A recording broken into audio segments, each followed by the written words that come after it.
Horror stories in Hindi में आप सभी का स्वागत है। दोस्तों, अगर आप लोग इस चैनल पर नए हो तो इस चैनल को सब्सक्राइब कर लीजिए। जाकर हमारी दूसरी कहानियाँ ज़रूर देखें और सुनें।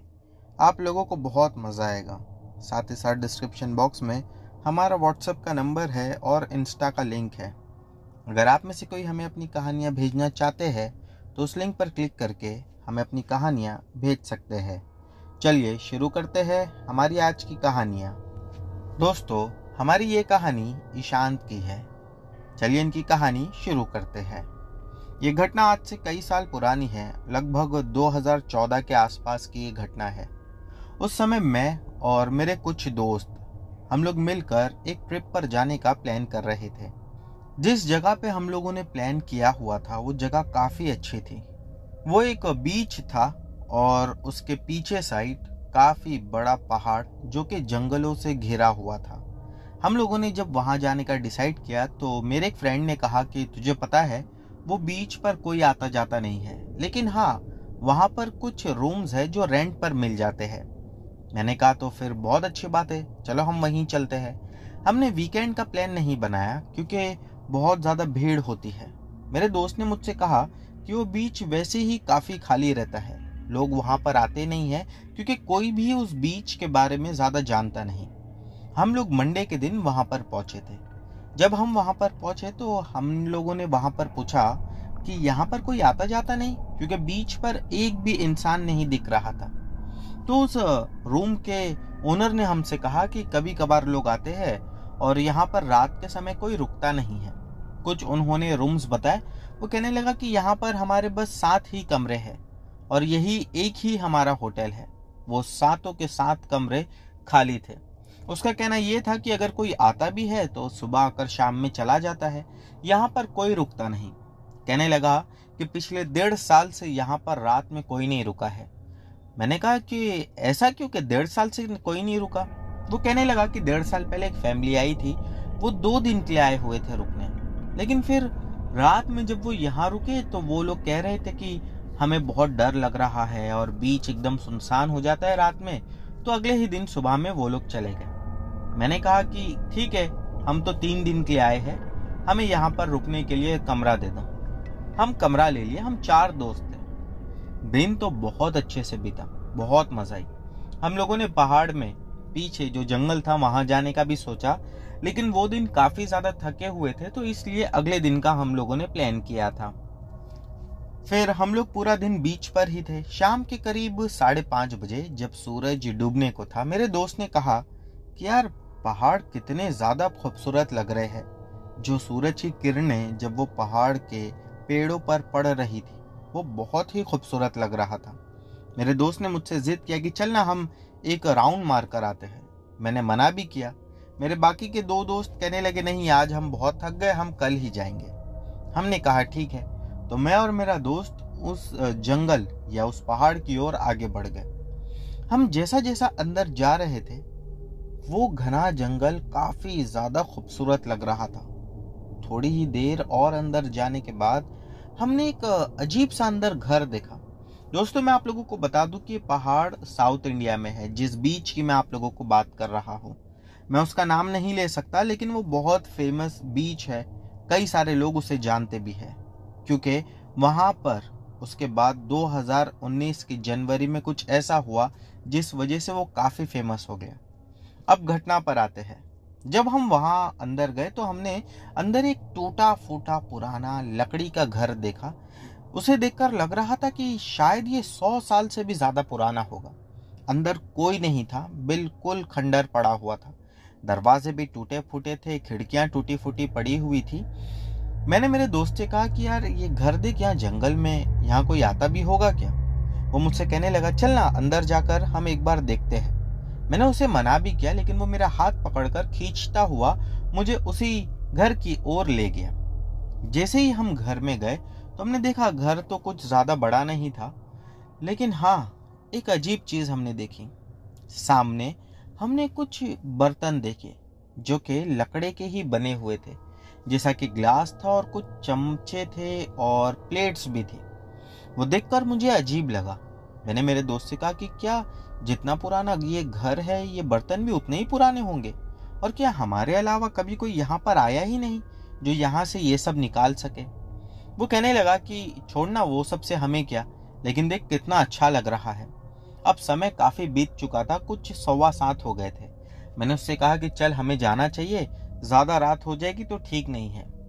हम फिर वहां से जब निकलने लगे तभी ऐसा लगा कि हमें पीछे से कमरे में से किसी ने आवाज देकर बुलाया। मैं और मेरा दोस्त एकदम से खड़े होकर पीछे मुड़कर देखने लगे। मेरा दोस्त मुझे देखकर 1 मिनट रुका, फिर कहने लगा, तूने भी अपना नाम सुना क्या? मैंने कहा हाँ, यानी तूने भी वही सुना? वो कहने लगा हाँ।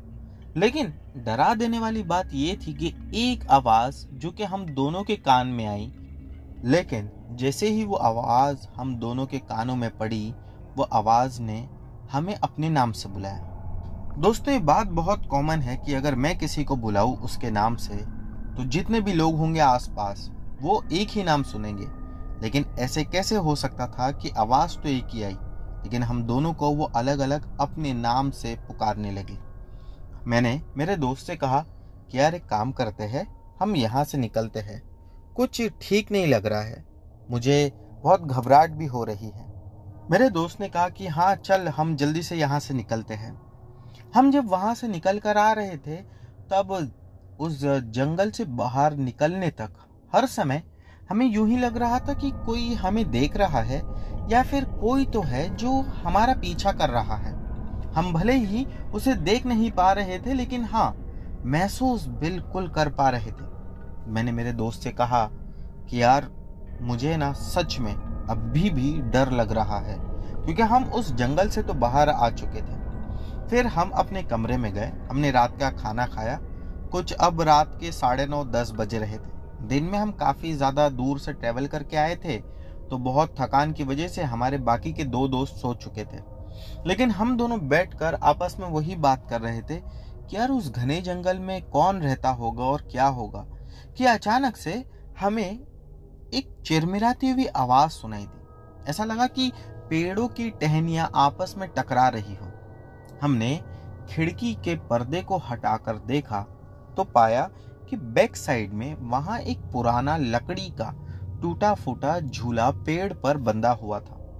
दोस्तों, आप यकीन कीजिए, बिल्कुल हवा नहीं चल रही थी, फिर भी वो झूला काफी जोर से हिल रहा था। ऐसा लग रहा था कि या तो झूले पर कोई बैठकर झूला झूल रहा है या फिर कोई झूले को धक्का दे रहा है। हम सब तो काफी ज्यादा परेशान थे, क्योंकि मेरा दोस्त मुझसे यही बात कह रहा था, यार ईशांत, यहाँ कोई नहीं है, फिर भी देखना ये झूला कितनी जोरों से हिल रहा है। मैंने मेरे दोस्त से कहा कि यार हमें ना कल सुबह या तो यहाँ से निकल जाएंगे या फिर रूम ओनर से हम बात करेंगे। हमें घबराहट और डर दोनों ही लग रहा था। अचानक से दरवाजे पर जोर की खटखटाहट की हमने आवाज सुनी। मैंने मेरे दोस्त से कहा, यार इतनी रात में यहाँ पर कौन है? मेरे जो 2 दोस्त सोए हुए थे वो भी नींद से जाग गए, क्योंकि आवाज काफी ज्यादा जोर की थी।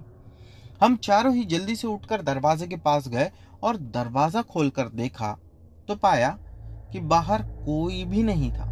लेकिन हाँ, जैसा कि हमारा घर बीच फेस पर ही था, तो घर के बाहर काफी बीच की मिट्टी थी। हमने उस मिट्टी में देखा कि किसी के पैरों के निशान बिल्कुल साफ नजर आ रहे थे, लेकिन वो निशान इतने बड़े थे कि किसी इंसान के तो हो ही नहीं सकते थे। अब सोचने वाली बात यह थी कि रात के 10 बजे के आसपास इतनी रात में, जबकि वो बीच इतना सुनसान है, कौन आया होगा और किसने हमारा दरवाजा खटखटाया होगा। हम चारों के चारों बैठे हुए अभी बस बात कर ही रहे थे कि दोबारा से दरवाजे पर किसी ने खटखटाया। इस बार हम चारों के चारों काफी ज्यादा डरे हुए धीरे धीरे दरवाजे की ओर आगे बढ़े, और जब हमने दरवाजा खोलकर देखा तो इस बार भी पाया कि बाहर कोई नहीं था। बिल्कुल गहरा सन्नाटा पसरा हुआ था और वो रात आसमान पर चांद भी नहीं था, जिस वजह से काली अंधेरी रात में वो समंदर भी काफी ज्यादा काला नजर आ रहा था। इतना ज्यादा डरावना नजारा मैं अपनी लाइफ में कभी नहीं देखा था। मैंने मेरे दोस्त से कहा कि कहीं ऐसा तो नहीं हमने यहाँ पर आकर बहुत बड़ी गलती कर दी हो। मेरे दोस्त ने कहा कि नहीं नहीं, इतना कोई टेंशन की बात नहीं है, हम देखते हैं कल सुबह में क्या हो सकता है। अगली सुबह जब हम सोकर उठे तो हमने जाकर रूम ओनर को ढूंढा, लेकिन वहां पर कई रूम ओनर दिखाई ही नहीं दिया। मैंने कहा कि कोई दिख क्यों नहीं रहा है। सुबह करीब 9:30 बजे के आसपास उसने हमें नाश्ता ला कर दिया। हम तो सुबह 7 बजे के ही आसपास उठ चुके थे। जैसे ही वो आदमी आया, मैंने उससे कहा कि रूम ओनर कहाँ है। वो कहने लगा कि वो तो यहाँ नहीं रहते हैं, कभी कभार यहाँ पर आते हैं, कल वो आए हुए थे। मैंने कहा और तुम लोग रात में कहाँ जाते हो। वो कहने लगा कि हम सूरज डूबते ही हम भी अपने घर के लिए चले जाते हैं। फिर मैंने उससे पूछा कि तुम्हारा घर कहाँ है। वो कहने लगा कि यहाँ से 11 किलोमीटर दूर पर हमारा घर है, तो रोजाना हम इतनी ही ट्रेवलिंग करते हैं। मैंने उससे कहा कि जब यहाँ पर इतने कमरे खाली है तो यहाँ क्यों नहीं रुकते। वो बस मेरी ओर देखा, उसके चेहरे पर बहुत ज्यादा कंफ्यूजन नजर आ रहा था, और उसने कहा कि आपका नाश्ता रख दिया है, मैं अब चलता हूँ। वो तो नाश्ता देकर चला गया अपने कमरे में। हमने नाश्ता किया और फिर दोबारा उसके पास गए। एक छोटा सा क्वार्टर जैसा बना हुआ था, वो वहीं पर रुका हुआ था। हम जाकर उससे पूछने लगे तो उसने बस हमसे कहा कि साहब आपको यहाँ पर है ना, रात में नहीं निकलना चाहिए। मैंने कहा कि रात में हम कहाँ गए, हम तो हमारे कमरे में ही थे, लेकिन हमें कुछ आवाजें सुनाई दे रही थी। वो कहने लगा कि आप जंगल गए थे। मैंने कहा हाँ। फिर कहने लगा कभी गए थे। हमने उसे टाइम बताया कि जब जंगल से लौट रहे थे तब सूरज डूब चुका था। तब उसने एकदम से अचानक फट से कहा, हाँ यही तो आपसे गलती हो गई। मैंने उससे कहा कि गलती हो गई मतलब, मैं समझा नहीं। वो कहने लगा कि सूरज डूबने के बाद जंगल में नहीं जाना चाहिए। मैंने उससे कहा कि ऐसा क्यों। वो कहने लगा कि साहब सूरज डूबने के बाद कहते हैं कि जंगल में कई सारी ऐसी चीज है जो दिखाई नहीं देती। अगर सूरज डूबने के बाद अंधेरे में हम उस जंगल में जाकर उन चीजों को छेड़ते हैं तो वो चीजें हमारा पीछा जिंदगी भर करती है। मैंने कहा कि जो भी तू बोलना चाहता है खुल के बोल, हमने किसी को नहीं छेड़ा। उसने कहा कि आप क्या किए थे जंगल में जाकर। हमने उसे सारी बात बताई कि हमें जंगल में घर दिखा था और हम उसके अंदर गए थे। बस जैसे ही उसने इतना सुना वो कहने लगा, आप लोगों ने सच में घर ढूंढ लिया। मैंने कहा घर ढूंढ लिया मतलब क्या, हम क्या कोई घर ढूंढने थोड़ी गए थे, हम तो बस जंगल में ऐसे गए थे, हमें वहां पर एक टूटा फूटा पुराना लकड़ी का घर दिखा। तो कहने लगा कि साहब उस घर के बारे में कई सारे लोग जानते हैं और उस घर के डर की वजह से ही लोग इस जंगल में नहीं जाते। आपने बहुत बड़ी गलती कर दी। मैंने कहा कि ऐसा क्या हो गया, हमने ऐसा क्या किया। वो कहने लगा आप नहीं जानते हो, मेरी बात मानो तो आज ही बल्कि अभी ही आप लोग यहाँ से चले जाओ। मैं और मेरा जो दोस्त, जो हम दो जंगल में गए हुए थे, वो तो वहां से जाने के लिए रेडी थे, क्योंकि हमने कुछ कल रात अजीब सी चीजें महसूस की थी। मेरे दोस्त का एक कहना यह भी था कि जब रात में वो वॉशरूम जाने उठा था और जब वॉशरूम में वो गया तो उसने फिर से ठीक वैसी ही खुशबू सूंघी जो हमें उस टूटे फूटे खंडर घर में से आ रही थी। दोस्तों कहते हैं ना कि किसी के श्राद्ध पर कोई अगरबत्तियां जलाता है, सेम वैसी खुशबू थी। और उसी के साथ उस खुशबू में एक और खुशबू मिली हुई थी, और वो स्मेल या वो खुशबू काफूर की थी। वो इतना अजीब लग रहा था, ऐसा लग रहा था कि हम किसी की मौत पर आए हुए हो। मेरे दोस्त ने मुझे ये बात तो सुबह बता चुकी थी, लेकिन मैंने उस समय से इग्नोर किया था। लेकिन ये केयर टेकर या जो कोई भी वो था, उसकी बात सुनकर मुझे अब डर लगने लगा था। मैंने मेरे दोस्तों से कहा कि चलो हम चलते हैं। वो लोग भी जिद पर थे और हम भी। फिर मेरे एक दोस्त ने कहा कि एक काम करते हैं, हम थर्सडे के दिन जाने वाले थे, हम कल चले जाएंगे वेडनेसडे। मैंने और मेरे दोस्त ने कहा कि ठीक है, एक ही रात की बात है तो हम रुकते, क्योंकि हम वहां पर कार से गए हुए थे और हमारे पास कार एक ही थी, इस वजह से हम वहां रुक गए। और वैसे भी मेरे दोस्तों का ऐसा कहना था कि हमें बहुत टाइम बाद ऑफिस से इतनी छुट्टी मिली है, अब दोबारा शायद नहीं मिलेगी, तो ऐसा टाइम भी नहीं मिलेगा। हम लोगों ने शायद वो दिन या वो रात रुककर वहां जिंदगी की सबसे बड़ी गलती कर दी थी। दिन तो हमारा बहुत अच्छे से बीत गया। शाम हुई।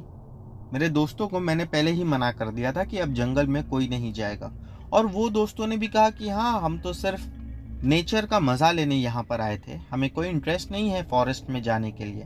तो हम पूरा दिन वहीं बीच के ही आसपास थे। शाम के करीब 8 बजे जब हम अपने कमरे में बैठकर बात कर रहे थे, अचानक से फिर दरवाजे पर किसी की खटखटाहट की आवाज़ सुनी। इस बार जब हमने दरवाज़ा खोला तो हमने देखा कि एक आदमी खड़ा था जिसके हाथ के नाखूनों से पानी बह रहा था। ऐसा लग रहा था कि अभी वो समंदर से निकलकर हमारे दरवाजे पर आया है। उसका शर्ट जो था सफेद रंग का था, लेकिन पानी में काफी देर तक भीगे रहने से ऐसा लग रहा था कि उसका शर्ट अब फट चुका था और कलर भी हल्का सा काला पड़ गया था। उसके चेहरे पर भी हमें कुछ घाव नजर आ रहे थे और चेहरा पानी में ज्यादा समय रहने के बाद जैसा हो जाता है, ठीक वैसा ही उसका चेहरा भी नीला पड़ चुका था। हमने उसे देखा और उससे कहा कि क्या हुआ, आप कौन हो? वो कहने लगा, तुम यहाँ क्यों आए हो? हम कुछ आगे बात करते कि मेरे एक दोस्त ने कहा कि अरे ये पूरे भीगे हुए हैं, इन्हें कुछ दूसरे कपड़े दे देते हैं। वो इतना कहकर अंदर चला गया और हम तीन अभी भी दरवाजे पर थे। वो आदमी हम तीनों की ओर सिर्फ घूर कर देख रहा था। उसके बाद हमने उससे पूछा कि आपको क्या काम है, आप बताइए, आप हमारे पीछे क्यों पड़े हैं? उसने दूर एक साइड इशारा किया और हम समझ ही नहीं पाए कि वो क्या था। हम अभी भी वहां खड़े होकर सोच ही रहे थे कि एकदम से वो दोबारा बिना हमसे कपड़े लिए समंदर की ओर बढ़ने लगा। हमने उसे आवाजें भी लगाई लेकिन वो रुका ही नहीं। उसके शरीर से पानी अब भी बह रहा था। दोस्तों, अजीब बात यह थी कि अगर एक आदमी नहाकर भी निकलता है तो 2 मिनट तक उसके शरीर से पानी बहता है, लेकिन उसके बाद तो रुक ही जाता है। इसके शरीर से पानी ऐसा बह रहा था जैसा इसके शरीर में किसी ने पानी की टंकी लगा दी हो, और वो धीरे धीरे हमारी आंखों के सामने से चलते हुए समंदर में जाता चला गया और फिर एकदम से कहीं गायब हो गया। जिस साइड उसने इशारा किया था, हम पहले तो सोचे कि अभी ही जाकर देखते हैं, लेकिन उस रात में हमारी हिम्मत नहीं हुई। हम वहीं रुक गए और अगली सुबह होने का हम वेट करते रहे। वो पूरी रात तो हमने डर कर बिताई और कोई भी हम में से सोया नहीं। अगली सुबह जब हम वहां से निकलने लगे तो जाते समय हमने देखा कि जिस साइड उसने इशारा किया था वहां है क्या। जब हम वहां पर गए तो हमने देखा कि हमें कब्र दिखाई दी। वो कब्र के ऊपर फूल लगे हुए थे। हमें ये देखकर बिल्कुल भी समझने में देरी नहीं लगी कि शायद वो अपनी कब्र की ओर ही इशारा कर रहा था, और हो सकता है कि कल जिसे हमने देखा वो इंसान नहीं बल्कि वो इसी की आत्मा थी। सिर्फ ये सोचकर हमारे हाथ पैर कांपने लगे थे। हम काफी ज्यादा डर चुके थे। हमने जल्दी से गाड़ी चालू की और हम वहां से निकले।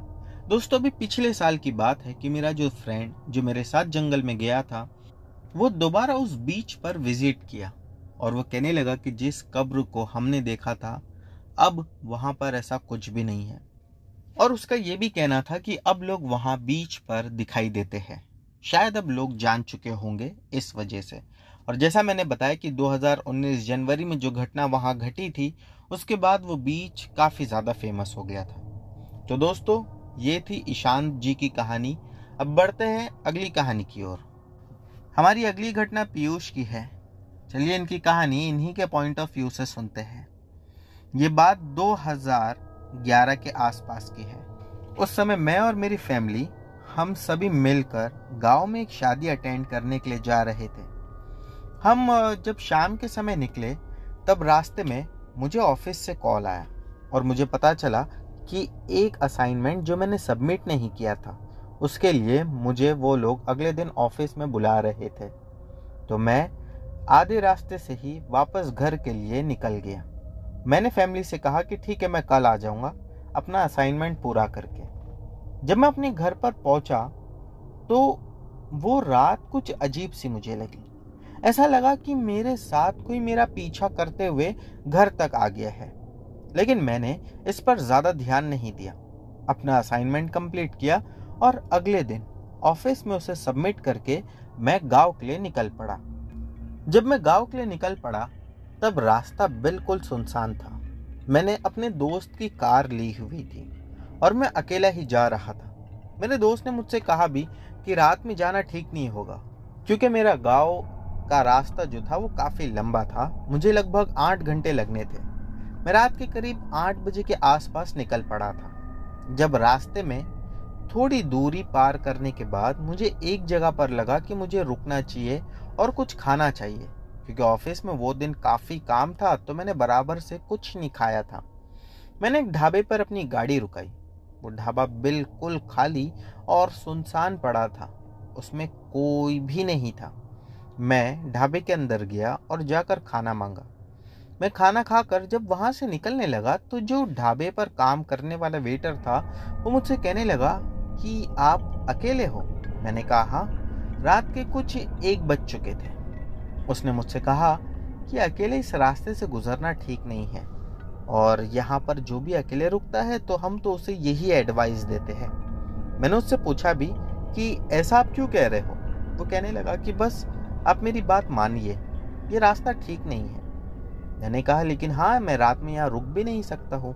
वो कहने लगा कि बस सुबह तक 3 घंटे की बात है, अब 4 बजे तक यहीं रुक जाइए। लेकिन उसकी बात मुझे कुछ खास नहीं लगी। मुझे जल्दी भी पहुंचना था, तो इसीलिए मैं निकल गया। थोड़ी ही दूर आगे जाने के बाद लगभग रात के 1:15 बज रहे होंगे कि मैंने एक जोर की आवाज सुनी। ऐसा लगा कि मेरे आगे शायद कोई गाड़ी है जिसका टायर फट गया होगा, लेकिन मेरे आगे दूर दूर तक कोई गाड़ी नहीं थी। रास्ता बिल्कुल सुनसान और खाली पड़ा हुआ था। मैंने अपने चारों ओर देखा, मुझे कोई भी नजर नहीं आया। मैंने गाड़ी रुकाई और फिर पीछे मुड़कर देखा, लेकिन पीछे भी कोई नहीं था। मैं ये सोचने लगा कि इतनी रात में ये आवाज, एक बार को लगा कि शायद मेरी ही गाड़ी का टायर फटा होगा। मैंने चारों टायर चेक किए, सब कुछ ठीक था। मैं जैसे ही गाड़ी में आगे आकर बैठने लगा, तभी मैंने देखा कि मेरी गाड़ी के लेफ्ट साइड पर एक औरत खड़ी हुई दिखाई दे रही है। वो औरत मुझे देख रही थी। मैंने उससे कहा कि आप यहाँ पर अभी तक तो नहीं थे, अचानक यहाँ कैसे आए, आपको लिफ्ट चाहिए? उसने मेरी ओर देखा और सिर्फ हाँ में अपने चेहरे को झुका दिया। मैंने कहा कि हाँ चलिए ठीक है, मैं आपको छोड़ देता हूँ। वो मेरे साथ गाड़ी में आगे की सीट पर आकर बैठ गई। जब हम थोड़ा सा रास्ता और आगे बढ़े होंगे, लगभग 2 या 3 किलोमीटर ही, कि अचानक गियर चेंज करने के लिए मेरी नज़र उसके हाथ पर पड़ी। उसका हाथ बहुत ही ज़्यादा पतला, ऐसा लग रहा था कि हाथ पर उसके गोश ही नहीं हो, सिर्फ हड्डी का ढांचा और उस पर उसकी चमड़ी चिपकी हुई थी। उसके हाथ देखकर काफ़ी अजीब लगा, लंबी उंगलियां और लंबे नाखून थे। मैंने उससे बात शुरू करने की कोशिश की। मैंने उससे कहा कि आप इतनी रात में अकेले कहाँ जाना है, कोई इमरजेंसी है? उसने फिर से सिर्फ हाँ में चेहरा झुकाया। वो कुछ भी बोल नहीं रही थी। पता नहीं किसी चीज से डर रही थी या बात नहीं करना चाहती थी। थोड़ी दूर आगे जाने के बाद उसने हाथ का इशारा किया, जो कि रोड के एक साइन बोर्ड की ओर मुझे दिखा रही थी। वो साइन बोर्ड पर क्या लिखा था मैं ये नहीं जानता, क्योंकि उस साइन बोर्ड पर जंग लग चुका था और वो पूरी तरह से मिट चुका था। मैंने आसपास अपनी नजरें दौड़ाई, लेकिन वहां पर कोई भी नजर नहीं आया। मैंने उससे पूछा कि यहाँ तो कोई भी घर नहीं है, आप यहाँ उतरकर कहाँ जा रही हो? उसने गाड़ी से नीचे उतरकर एक कब्रिस्तान की ओर इशारा किया। ये देखकर मेरे हाथ पैर ढीले हो गए, लेकिन फिर भी मैंने हिम्मत जुटाते हुए कहा कि इतनी रात में कब्रिस्तान, आपको कुछ काम है? और ताज्जुब की बात यह है कि आसपास तो कोई घर या सोसाइटी कुछ नहीं था, बिल्कुल सुनसान। उस कब्रिस्तान को देखकर ऐसा लग रहा था कि कई सालों से ये कब्रिस्तान बंद होगा और यहाँ पर कभी कोई नहीं आया होगा। मैंने उससे कहा भी कि आप यहाँ पर जा रही हो इतनी रात में, मुझे कुछ समझ नहीं आ रहा। जो मुझसे कहने लगी कि आप भी मेरे साथ चलो। उसने सिर्फ हाथ का इशारा किया था। अब तक मैंने उसकी आवाज़ भी नहीं सुनी थी। मैं गाड़ी से उतरा और उसके पीछे ही हो लिया। मैं धीरे धीरे जब आगे बढ़ने लगा तो मैंने पाया कि हर कदम के साथ उसकी हाइट बढ़ती जा रही थी। ये देखकर अब मैं तुरंत समझ गया था कि ये इंसान नहीं है, ये कुछ और है। और तभी ही मुझे क्लिक हुआ कि क्यों वो ढाबे पर वेटर मुझे मना कर रहा था। मैं उसके पीछे ही धीमे धीमे चल रहा था और अचानक से यू टर्न लेकर तेज गति से भागने लगा। जब मैं भागते हुए अपनी कार के पास पहुंचा तब वो दोबारा मेरे पास आकर खड़ी हो गई। ऐसा लगा कि एक झटके में वो वहां पहुंच गई हो।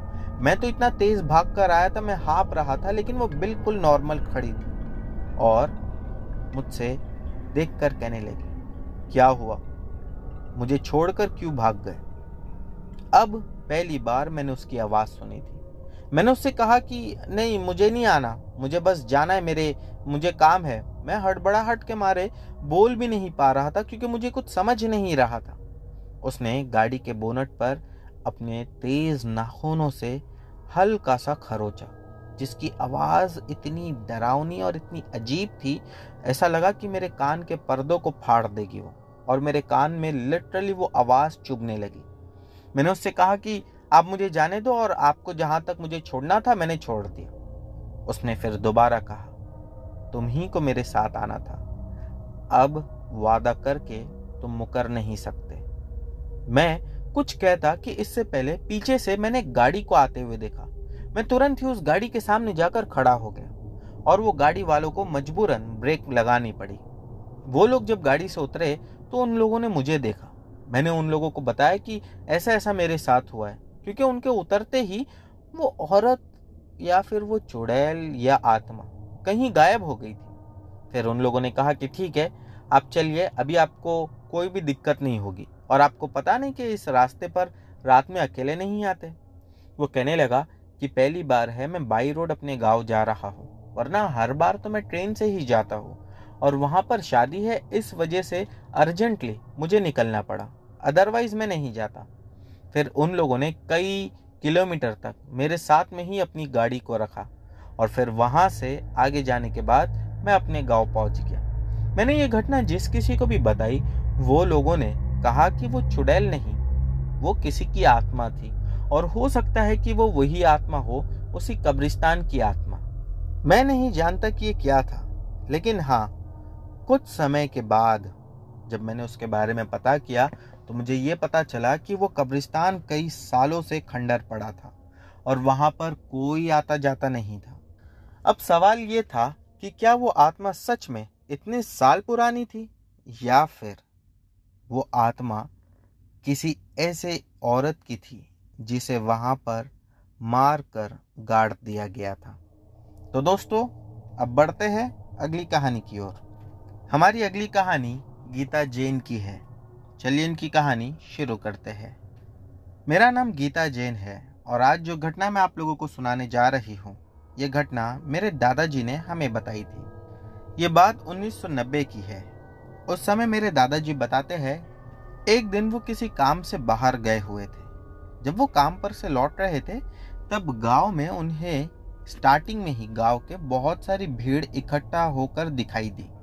मेरे दादाजी जब वहां पर पहुंचकर देखा तो उन्होंने पाया कि एक आदमी जो कि हमारे गांव का भी नहीं था, वो किसी और गांव का रहने वाला था, उसकी लाश वहां पर पड़ी हुई थी।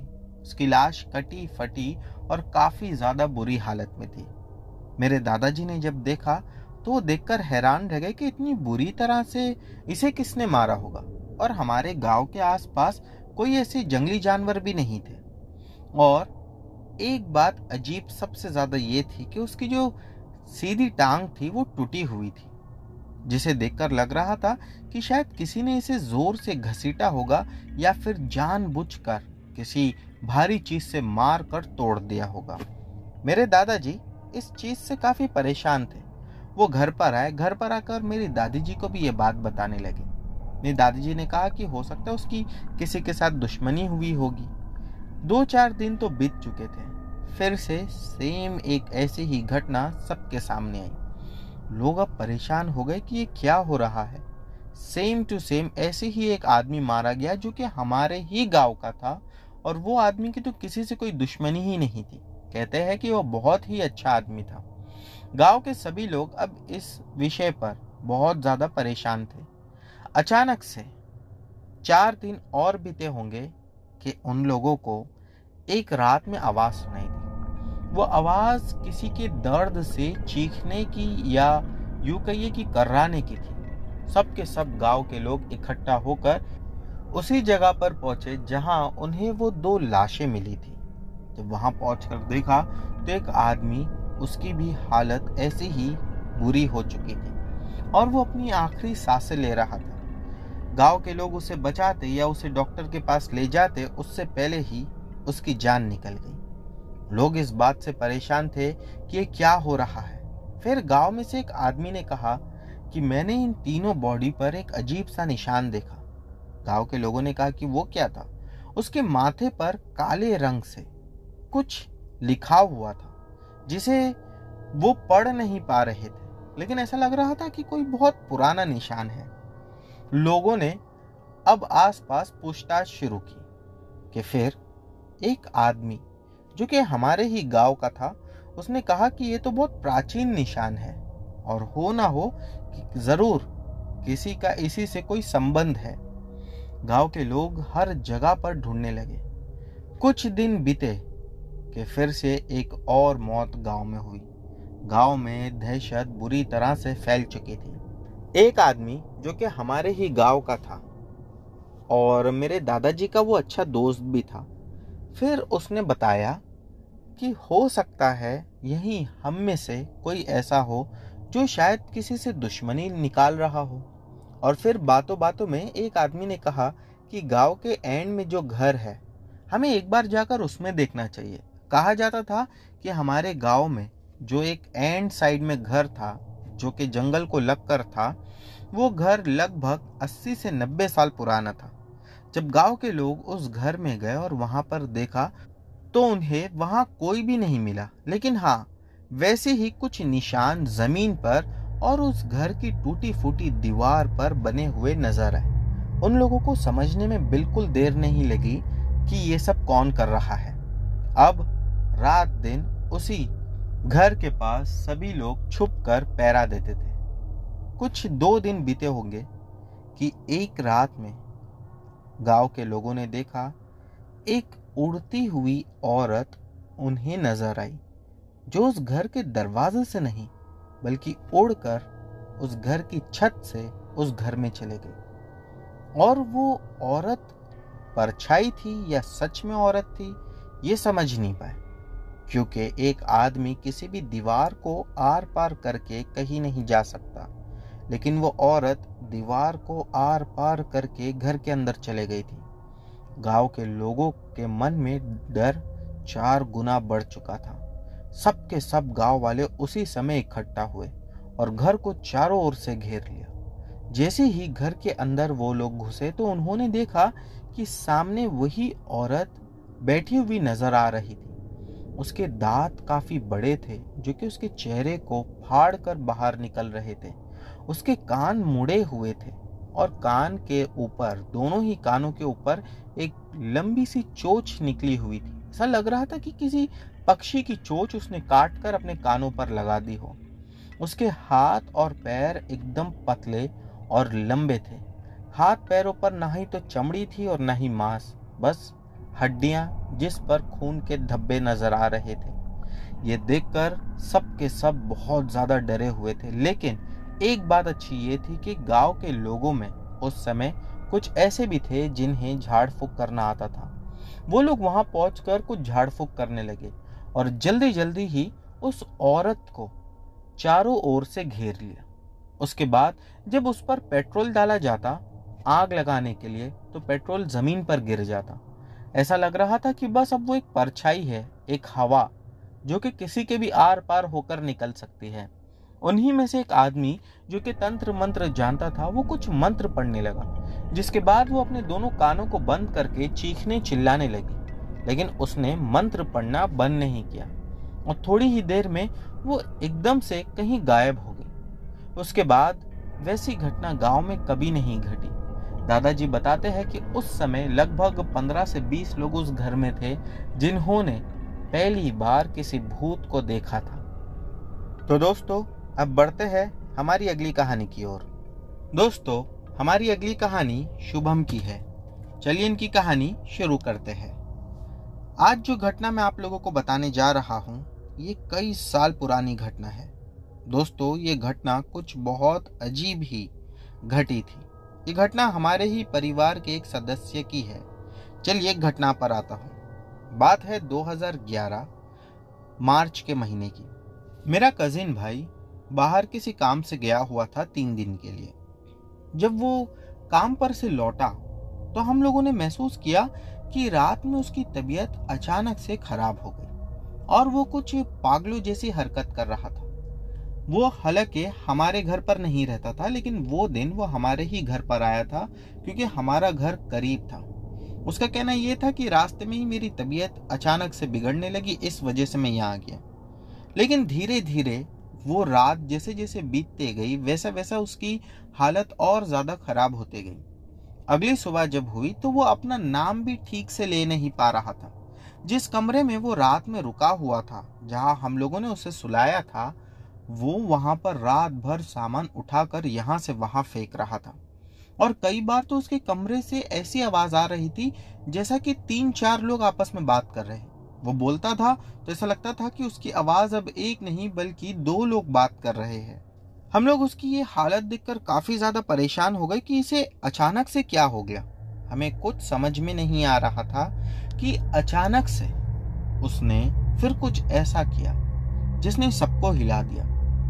हमने अपनी आंखों से देखा कि वो दीवार पर किसी कीड़े की तरह रेंग रहा है। ये देखकर हम हैरान हो गए कि ये अचानक रेंग कैसे सकता है।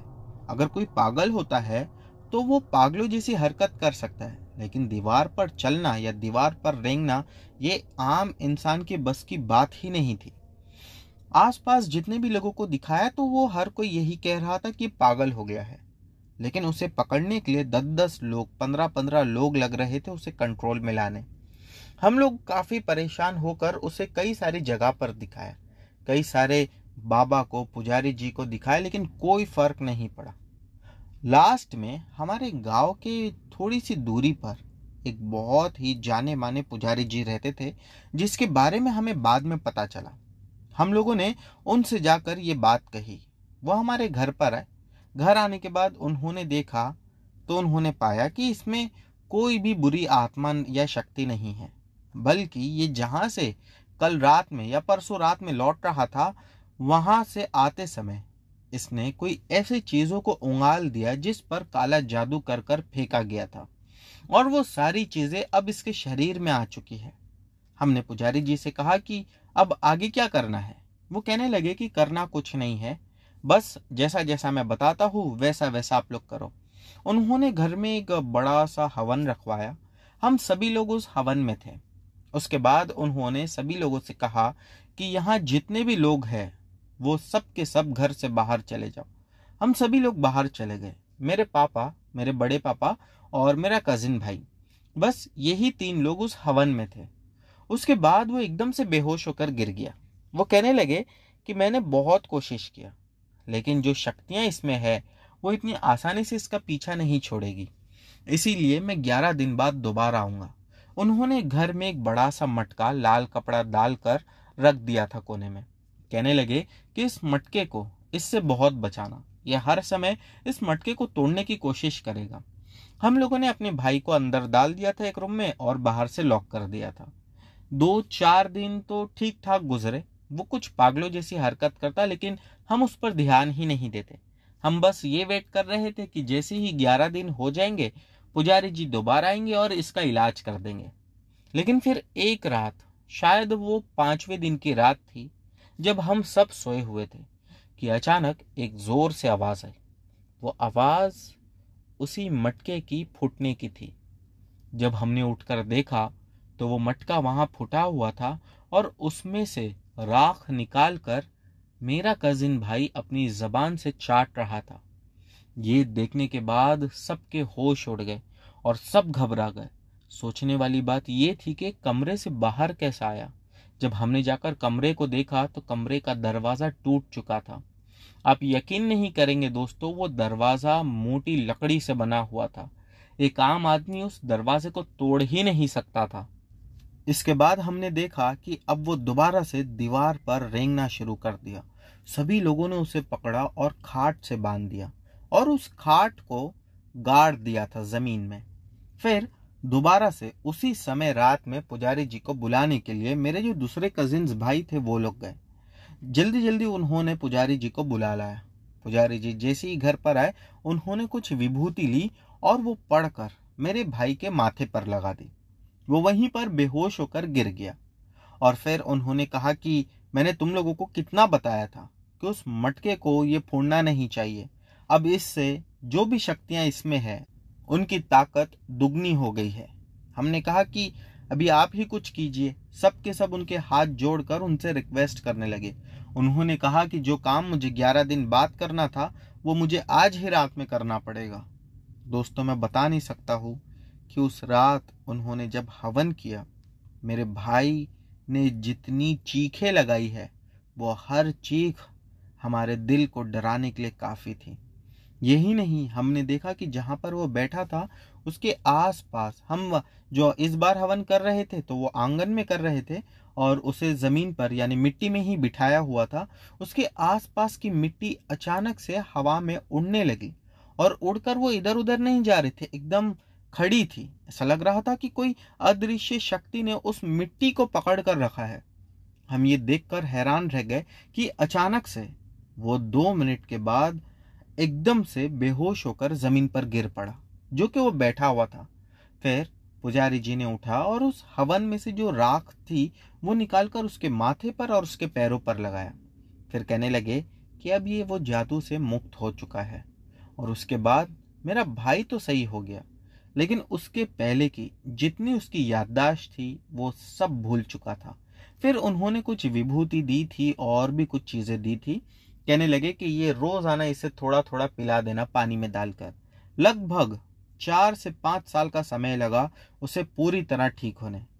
दोस्तों, ये घटना आप लोगों के साथ इस चैनल के माध्यम से शेयर करने का मेरा मेन मोटिव यही था कि जादू टोना बहुत बुरी चीज़ है।